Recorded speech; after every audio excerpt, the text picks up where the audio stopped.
इससे पहले आप सभी लोग सुने होंगे कि शपथ तो बड़े बड़े नेता लोग लेते हैं, या फिर आपने सुना होगा कि प्रशासनिक व्यवस्थाओं को चलाने वाले गवर्नमेंट सेक्टर के जो हमारे एसपी होते हैं, डीएसपी होते हैं या डीएम होते हैं, कलेक्टर होते हैं, वे सभी लोग शपथ लेते हैं। लेकिन मैं ऐसा क्या खास हूं जो मुझे पद की गोपनीयता का शपथ दिलाया जा रहा है? तो मैं आपको बता दूं, कभी भी अपने आप को कम मत आंकिए, अपने आप को हल्के में नहीं लेना है, क्योंकि आप भी डेवलपमेंट काम करने जा रहे हैं। आप भी रूरल क्षेत्र को डेवलपमेंट करने के लिए चुने गए हैं, और वो लोग भी क्या करते हैं। तो रूरल डेवलपमेंट के कार्य के लिए अगर आपको चुना गया है तो आपकी जिम्मेदारी यहाँ पे बढ़ जाती है, क्योंकि अब तक आप लोग सिर्फ और सिर्फ अपने लिए, अपने परिवार के लिए सोच रहे थे। लेकिन जब आप एक बड़े औहदे पे चले जाते हैं, जब आपको इतनी बड़ी पद मिल जाता है, वो फिर पंचायत कोऑर्डिनेटर हो या ब्लॉक प्रोजेक्ट ऑफिसर हो या एरिया प्रोजेक्ट ऑफिसर हो, इस पद की गरिमा को समझना पड़ेगा आज के बाद से आप सभी लोगों को। अगर आपको जब पंचायत कोऑर्डिनेटर के रूप में चुना गया है तो 3 पंचायत के डेवलपमेंट के लिए रखा गया है, तो कल से आपको अपने परिवार के बारे में नहीं सोचना, अपने बारे में नहीं सोचना, बल्कि पूरे 3 पंचायत की जिम्मेदारी आपके पास आ जाए। और इस तीनों पंचायत को डेवलपमेंट करके दिखाना आपकी जिम्मेदारी है। अगर as a block project officer है तो आपकी जिम्मेदारी है पूरे ब्लॉक के डेवलपमेंट को करना। अब आपकी जिम्मेदारी सीमित नहीं होती है, पूरे ब्लॉक को डेवलपमेंट करके देना है, आत्मनिर्भर बनाना, लोगों को सेल्फ डिपेंड बनाने की दिशा में काम करना होता है। इसके लिए आपको शपथ दिलाई जाती है। As a area project officers के रूप में अगर आपका चुनाव हुआ है तो आपकी जिम्मेदारी बढ़ जाती है। आपको एक तहसील की जिम्मेदारी दी जाती है, और एक तहसील का क्राउड मैं आपको बता दूं कम से कम 5 लाख, 6 लाख, 7 लाख होता है। उस इतने बड़े क्राउड को आप मेंटेन करने जा रहे हैं, इतने बड़े क्राउड को आप आत्मनिर्भर बनाने जा रहे हैं, इसके लिए आपको शपथ दिलाई जाती है। समझ में आ गया शपथ क्यों दिया जाता है? लेकिन अब हमें समझना यह है कि आखिर ये शपथ पत्र का मतलब क्या होता है। तो मैं थोड़ा सा आपको जानकारी देना चाहूंगा कि अभी आप लोग आएंगे और आने के बाद अपने पद की गोपनीयता का शपथ लेंगे, जिसमें से शपथ कभी भी हमें पढ़ना नहीं होता है, पढ़ाया जाता है। क्या होता है? ऐसा नहीं कि मैं खुद पढ़ लूंगा, नहीं, जो हमारे साथी, जो हमारे सीनियर वरिष्ठ अधिकारी हमें पढ़ाते हैं वो हमें पढ़ना पड़ता है। शपथ पत्र, शपथ दिलाया जाता है, लिया नहीं जाता, दिलाया जाता है कि आप अगर, जैसे कि इसमें लिखा हुआ है, जैसे कि आपको सर अभी यहाँ पे पीसी पंचायत कोऑर्डिनेटर कौन कौन है, जैसे अपने हाथ को उठाएंगे। कहूँगा बीपीओ ब्लॉक प्रोजेक्ट ऑफिसर्स जो आज इस ट्रेनिंग का हिस्सा बने हैं, थैंक यू सो मच, बहुत बहुत धन्यवाद आप सभी का भी। अब चलते हैं एपीओ एरिया प्रोजेक्ट ऑफिसर्स जो आज यहाँ पर उपस्थित हैं।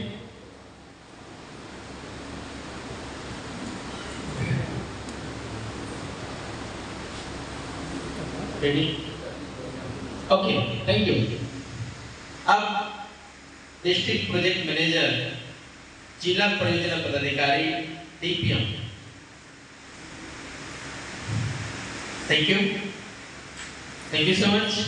अब यहाँ पे उसके ऊपर कुछ पदाधिकारी हैं, डीएसओ डिविजनल सुपरिटेंडेंट ऑफिसर्स यहाँ पर उपस्थित हैं, अपने हाथ उठाएंगे।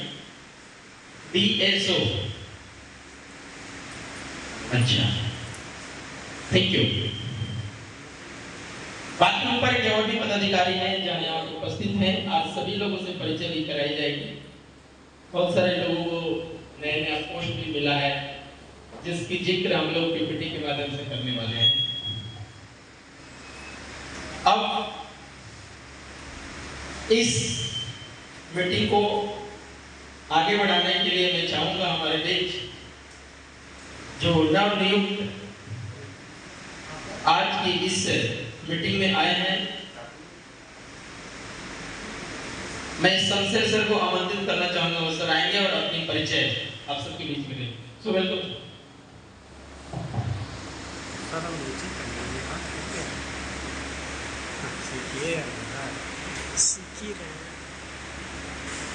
लोग सेशन को आगे बढ़ा, ठीक है। कुछ बातें हैं। मेरा एक्चुअली गला थोड़ा खराब हो गया है मीटिंग लेते लेते, ब्लड हो रहा है।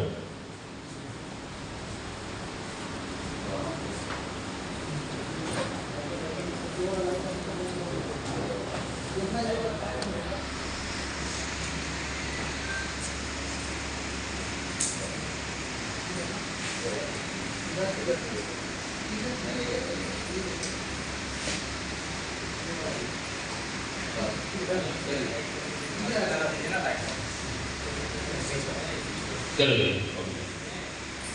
आप लोग देख पा रहे हैं, सभी लोग देख पा रहे हैं पीछे से? ओके, ये आपका मध्य प्रदेश, सॉरी उत्तर प्रदेश। उत्तर प्रदेश में सत्ताम फाउंडेशन का व्यवसाय लक्ष्य कानूनी निविदा के अनुसार, लीगल टेंडर के अनुसार। एक्चुअली मैं बहुत नया हूँ आपके फाउंडेशन, सत्यकाम फाउंडेशन के लिए, और बहुत से लोग मुझे पहली मर्तबा देख रहे हैं। शायद माइक का जरूरत है।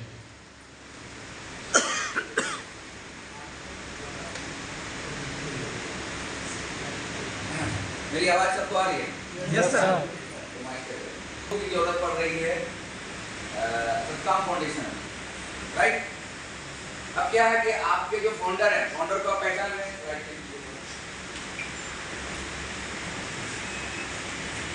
ये रुकिए, सत्ताम फाउंडेशन 2024 से पहले उत्तर प्रदेश के सभी ग्रामीण क्षेत्र में महिला सशक्तिकरण के लिए लीगल टेंडर की सहायता से योजना देना चाहता है और उत्तर प्रदेश की सभी महिलाओं को आत्मनिर्भर बनाना चाहते हैं, राइट? नेक्स्ट, ये आपके फाउंडर हैं NMC सत्ताम फाउंडेशन ऑर्गेनाइजेशन, ये हैं, ये CMD सर हैं, CPD सर हैं, MD सर, ये इनको सब पहचानते हैं या सारे लोग पहचानते हैं? Yes sir. गुड। ये आपका, मैं ये हूँ जो नया हूँ बिल्कुल, as a project manager Sattam foundation, ये NWC, राइट? चलिए नेक्स्ट, अब यहाँ पर अब एक आपके ऑर्गेनाइजेशन में एक प्रोजेक्ट मैनेजर का क्यों जरूरत पड़ा? GM साहब थे, SS साहब थे, डायरेक्टर्स थे ऑलरेडी ना, है ना? बोलिए हाँ या ना? हाँ। तो इसलिए जरूरत पड़ा। ये एक एग्जाम्पल है इसका। एग्जाम्पल क्या है? आपके 4 फाउंडर जो हैं, एक समुद्र के किनारे खड़ा होते हैं और वो प्रोजेक्ट देखते हैं कि समुद्र में मेरा बिल्डिंग बनना है। पॉसिबल है? पॉसिबल है? आज के दिन में पॉसिबल, क्योंकि दुबई में बना है और अच्छी अर्थव्यवस्था उससे होगी, राइट? तब जब आपके फाउंडर समुद्र के किनारे खड़े हुए, तब उनको जरूरत पड़ा, और ऐसे लोग के उनके पास इन्वेस्टमेंट के लिए पैसा था, आइडिया था, लेकिन इंप्लीमेंट करने के लिए लोग की जरूरत, राइट? तब लोग मिलना स्टार्ट हो गया, आप लोग आ गए और फर्स्ट फ्लोर बन गया। फर्स्ट फ्लोर में आप लोग आ गए, फर्स्ट फ्लोर तो बन गया, इन्वेस्टमेंट बहुत हो गया। अब बिजनेस को आगे बढ़ाना है, इन्वेस्टमेंट ऑलरेडी हम लोग इंस्टॉल कर दिए हैं, ऑलरेडी सब कुछ हो चुका है, लोग आके बैठ गए। अब उनको काम चाहिए इस ऊपर जाने के लिए, first floor, second floor, 10th floor तक। अब फ्लोर बाय फ्लोर जो चलेगा उसमें कुछ लोगों का और जरूरत पड़ेगा, उनमें से मैं एक आता। होता क्या है कि जब आप शुरुआती दिनों में आप क्या करते हैं, मैनुअल पे जाते हैं, रजिस्टर वगैरह वगैरह वगैरह, उसके बाद डिजिटल की तरफ चलते हैं। जब डिजिटल की तरफ चलते हैं तब आपको वैसे लोगों का जरूरत पड़ता है जो टेक्निकली आपके फील्ड को डिजिटल के रूप में ले जा सके। आज जितना भी आपका प्रॉब्लम है, आप प्रॉब्लम मेरे को बताइए, उसके पहले मैं गिना सकता हूँ। हर ऑर्गेनाइजेशन जो मैनुअल चल रहा है उसका यही प्रॉब्लम है। क्या प्रॉब्लम है? सैलरी वक्त पे नहीं मिलना, ये पहला प्रॉब्लम है। जो हर ऑर्गेनाइजेशन जो मैनुअल होता है उसके साथ ये प्रॉब्लम होती है। दूसरा, उसका कोई सा भी पेपर